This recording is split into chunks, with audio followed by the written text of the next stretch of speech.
So look, as you do when you're browsing through YouTube, sometimes you come across a golden gem, a video that you run and share with your loved ones, and this is this type of video. I'm going to be reacting to a video from a guy called Benjamin, and it's damn hilarious. I got about a minute into this and I realized that I just need to share this with my audience because not only is it damn hilarious, but it's also quite informative in a financial sense. The video is entitled Legendary Wallstreetbets YOLOs Tier List, and he is gonna rank some of the best YOLOs from Wallstreetbets. Trust me, you don't want to miss this one.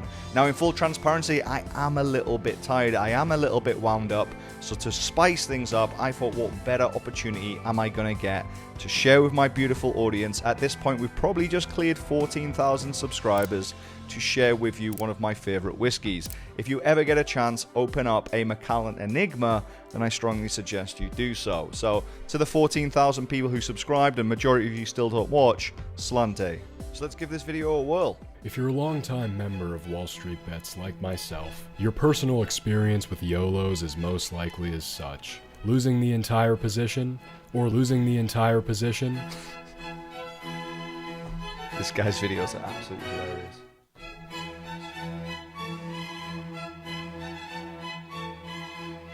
From infinite money glitches to million-dollar option plays with mere days until expiration, I'll be the first to say that it's going to be difficult to place any of these legendary trades below S tier. Let's start this off right. Control the narrative. How did Control the Narrative become a Wallstreetbets legend? Simple. By exploiting a Robinhood glitch to YOLO $50,000 of borrowed money with no collateral. You heard me right. This legend used a goddamn Robinhood infinite money glitch to borrow $50,000 from Robinhood with only $2,000 in his account. The biggest mistake that new investors and traders make. Over leverage, and this dude 25 times leverage. This isn't going to end well. With only $2,000 in his account. After leveraging his account to meet his personal risk tolerance, Control the Narrative went on to engage in the most famous Wallstreetbets YOLO in history. He bought $50,000 in Apple puts just before they reported quarterly earnings. Unfortunately for Control the Narrative, Apple crushed their earnings and the stock rocketed up in after-hours trading. If you don't understand what's just happened, he's basically just before Apple's earnings. And if you know anything about Apple, usually they crush their earnings. Basically bet against them. For our sake, at market open, this legend decided to record his loss live and capture this priceless moment. No. That's right, losing a quick $50,000 of borrowed money. If you listen very carefully, you can even hear the exact moment that the soul exits the husk. The legend of... Oh my god, I'm sorry to laugh. It's sad when people lose money, but Jesus Christ. The legend of Control the Narrative is of course an undisputed S tier. There is nowhere else on the internet where you can watch stuff like this unfold. Pioneers like Control the Narrative willing to risk everything to entertain us and for a shot at a better life. And for that, Control the Narrative takes his spot with the legends on the S tier. If I was... I'm actually speechless. Let's just crack on. Though the GameStop fiasco might have you believe that the Wallstreetbets boys are righteous warriors looking to take down the evil short sellers betting against the economy, you could not be more wrong. If you were on Wallstreetbets during the beginning of Corona, you know that there was no lack of degenerates making blood money hand over fist as 401ks evaporated, businesses collapsed, and people waited in the breadlines. One specifically retarded trader known as If I Was Hayek saw the impending crisis before anyone else could. Expecting the downfall of cruises and theme parks, this lucky degenerate dropped $150,000 into puts on Disney and Carnival. Whoa. To be fair though, that's a good trade. If he did see it and it wasn't luck, that's a good trade. Days of the bat virus beginning to ravage the United States. I love the way he calls it the bad virus. That's actually better than Miley Cyrus. What do you think? Down in the comments, let me know. Should I change it from Miley Cyrus to the bad virus? It's quite derogatory. If I Was Hayek's initial investment rocketed to over $4 million. With that kind of money, he could have taken the coward's way out, investing in an S&P Virgin fund and collecting. So again, if you're not following, the dude basically guessed how cruise lines and theme parks are going to close down correctly, clearly, was up 4 million at one point. Virgin Fund and collecting an easy $200,000 per year. Yeah, if you put that money into a simple dividend type ETF, he'd probably make about 200K. Understood? However, if I was Hayek was far from satisfied, holding his puts with diamond hands. You can probably guess where this story goes. In just a month, stimulus packages, PPP loans, and Jerome Powell's money printer destroyed all of his puts, leaving him with $20,000 in a graph that looked like Satan's erection. Truly hilarious, despite being a very moving story. Satan's erection. Love it. If I was, I think people in the day trading world call that the middle finger pattern, but yeah, Satan's erections definitely should catch on. Hayek's trade lacks the incredible backstory of some of the other YOLOs on this list. Yeah, I mean, I think there's a better lesson there. I mean, obviously, just don't getting in leverage is a very easy lesson, but I think the lesson there would be is just locking gains. I mean, if you're up literally $4 million, just take out at least your initial investment. It's a no-lose trade then. I mean, if you've been a subscriber for a long time, that's exactly what I did with Cineworld. And for that, I think this trade wins itself a place right in the C tier. I'm interested in what's coming. Farmer 2. Icarus was so intoxicated by the experience of flight that he flew too close to the sun, his wings melting as he fell into the sea and drowned. Except for Anal Farmer. Those wings were risky out-of-the-money options with 2 days until expiration. Anal Farmer, a mere 19-year-old at the time with $110,000 in his Robinhood account from online bid. I mean, a 19-year-old with $110. I mean, clearly he hasn't earned this himself. It's been gifted or in a will or something, but who allows these kids to have money and put it all into even a stock? I mean, I'd never put 110 grand into a stock right now. From online business, decided to YOLO all 110,000 on Align Technology call options with merely days until expiration. By some miracle, the next day Align announced accelerated stock buybacks, leading the share price to rocket upwards. In 24 hours, Anal Farmer more than doubled his portfolio, making $180,000 and bringing his Robinhood balance to over $340,000 in total. Locking gains, take out your initial investment, no lose trade. Insane luck. And looking from an outside perspective, Anal Farmer realized he couldn't be satisfied with almost $500,000 at 19 years old. So he made a very wise decision to drop $170,000 into SPY puts expiring the next day.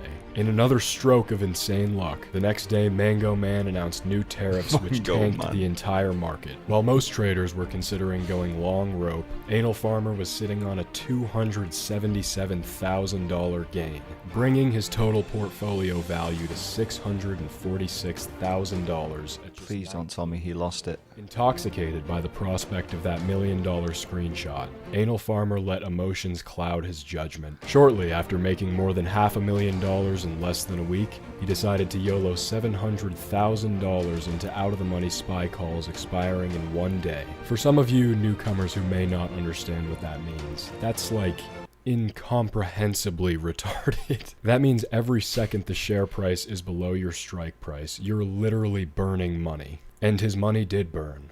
$500,000 in fact, leaving him with $200,000 to lose. And over the next few weeks, he did lose. Approximately $160,000 of his account balance, leaving him with just around $40,000. At this point, down from his high of $750,000, Anal Farmer was left with only 50% of his initial investment. Would that stop him? Of course not. Anal Farmer had developed a plan to regrow his wealth more stably and conservatively that was destined to succeed. What was that plan? To YOLO the remaining $40,000 on call options for a weed stock right before earnings. As you could probably No. Just no. predict, he lost everything. Anal Farmer's YOLO represents a great, wholesome Wallstreetbets YOLO. It's got to be a D or E, While though. the story may not be as remarkable as Control the Narrative or some of the other... Nah, I disagree with this tier list. Like, I'm not being funny. That's worse than the other guy. competitors on this list. It's a beautiful YOLO, and we can't help but tip our hats to Anal Farmer and pray that he didn't commit suicide. I'd probably put that guy C or a D. WSB God.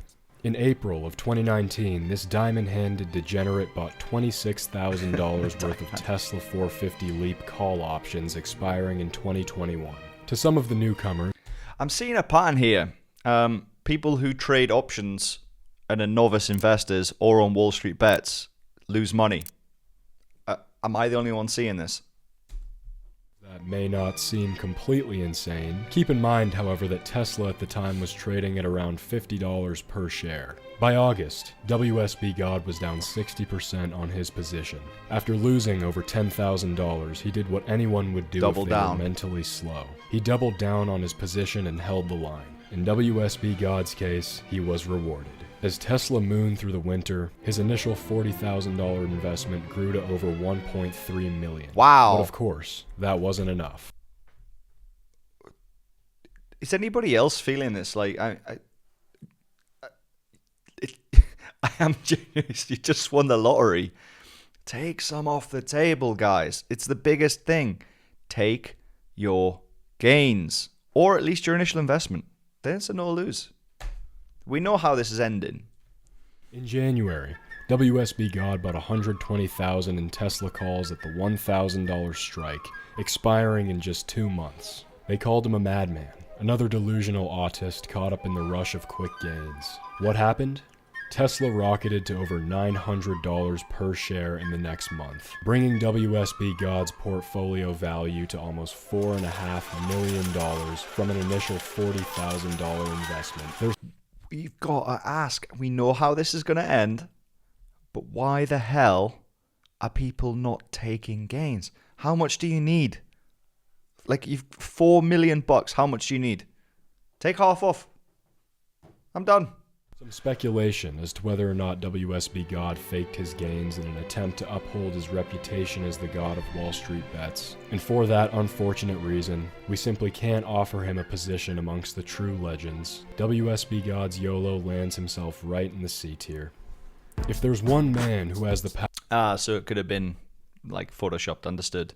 That was a bit of a letdown. ...to make your calls print, it's Elon Musk. And that was Dejula's plan exactly. After maxing out 2 credit cards and a home equity line of credit, Dejula planned to sit back with $90,000 in Tesla calls and let Elon blast them to Valhalla during the Cybertruck reveal. Except that didn't happen. On Cybertruck launch day, Tesla stock dropped 4%. Does anybody remember that when he threw the rock and it was quite awkward? You think they'd test this? You know, like, okay, I know they tested it probably before they went, but you think someone would test it on stage? 4% after hours. The next day, our hero Dejula decided to live stream the market open to assess the damage. As you can see, he lost almost all of his money, most of which was borrowed from high-interest creditors. Less than a month after the Cybertruck play, Dejula's portfolio was down to less than $30,000, and he was fired from his job. Realizing he needed a more secure job that would give him consistent worry-free W-2 income he could count on, Dejula decided to disregard all of that and start day trading options professionally. In December, Dejula put his faith in Elon once again, dropping 80% of his portfolio into Tesla 400 calls expiring in March. In just 1 week, Dejula made over $80,000 as Elon took Tesla to the moon. In the end, Dejula was able to cash out over $200,000 in profit, paying off his many loans as well as his Model 3 before quitting day trading for good. A heartwarming Cashed out. Good lad. Story that taught us an important lesson. After losing a lot of borrowed money, sometimes it makes sense to leave your real job and YOLO options professionally to make it all back. An idea that many members of... So yeah, this guy just got lucky. Look, 2 things we've learned so far. Leverage is bad and options are bad. Combined, you just need a bit of luck. Or, well, a lot of it. Back. an idea that many members of Wall Street Bets have taken. But I have to say fair play to him, though, for taking gains. It's worked kind of. 𝐏𝐄𝐂𝐂𝐋𝐔𝐒𝐈𝐕𝐄, you win your place in the B tier. There are very few members of Wall Street Bets that are so autistic they force Robinhood to completely change their platform. Irony Man, however, was one. In pursuit of a risk-free arbitrage opportunity, this legend was attempting to trade box spreads. If you don't understand how box spreads work, don't worry. Irony Man didn't know either. All you need to know is that it's what led him to lose over 2,000% of his initial investment. It's also what made Robinhood disable his account and permanently ban box spreads from the platform entirely. This degenerate lost almost 20 times what he initially invested, resulting in this beautiful screenshot and this incredible message from the Robinhood team. It takes a unique trader to lose 20 times their initial investment, change an entire brokerage platform, and get a Robinhood account disabled. Irony Man will forever go down as a legend in Wall Street Bets history, and for that, put him in the super tier. In the S tier. Yeah. Deep fucking value. Yeah, for changing. Robert, this is the problem that a lot of people. I'm in the middle of reading a book now. I'm actually going to do a video reviewing it. Called Richer, Wiser, Happier, or something along them lines. I'll put it on screen now. And it's I'm just listening to. So when I say reading, it's an audio book. I listen to it when I drive. But Pabrai is talking, and he's saying that, you know, the biggest sort of thing that he works on is just limiting risk. And if he goes for lunch with somebody, he always sits down after the lunch with himself and thinks, is this person going to better my life or not? And if it's a no, he never meets the person again. Some life lesson there for everybody. But one of the other things he says is that why would he short a stock when the maximum gain he can get is 100% if the stock goes to zero, whereas the risk is unlimited? It doesn't make, in his words, sense. Could we possibly make a tier list for legendary Wall Street Bets YOLOs without including the fabled deep fucking value? The YOLO to end all YOLOs. The YOLO that made both Ted Cruz and AOC act like they care about hedge funds screwing retail investors over. A truly iconic moment in Wall Street Bets history. For deep fucking value, his trade began the way most great trades do on Wall Street Bets. The perfect combination of Adderall and testosterone-fueled greed. He invested $50,000 into GameStop leap call options as the stock tanked to its lowest level in history. With diamond hands, words like negative cash flow and bankruptcy just could not shake this stubborn degenerate, despite many other Wall Street Bets members calling him crazy and retard and crazy retard. Deep fucking value held the line like no other than Michael Burry himself. Fast forward to a few months ago. GameStop started to gain some momentum. New spikes in online sales. I have to say here, deep effing value. I followed this guy's journey and I watched some of the interviews. I wouldn't call him a degenerate trader. I'd actually say this guy sort of knows what he's doing. In fact, I wouldn't say sort of. I'd say he knows what he's doing. He wasn't buying on the way up. He was buying at the bottom and holding, which is a good strategy. That's the difference between having a good entry and good value entry than just buying a stock that's up 1,000%. Cough, Neo, Tesla, GameStop, AMC. Strategic partnerships with Microsoft began to drive the share price up. That's when a new theory emerged on Wall Street Bets. One that would revolutionize the GameStop option play. The fabled short squeeze. The idea that when a stock has a high enough short ratio, a rapid upward pressure in share price would cause short sellers to buy back into their positions, causing the price to go up, causing more short sellers to buy back, causing the price to go up, and ultimately causing a chain reaction of complete and utter degeneracy. GameStop's rally to 400 brought deep fucking value's initial $50,000 investment to over $40 million. Now this story isn't over yet.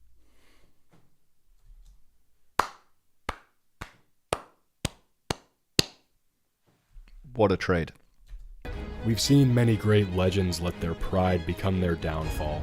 Take Anal Farmer, whose intoxication with the prospect of $1 million blinded him to the fact that he was a complete retard trading options on Robinhood.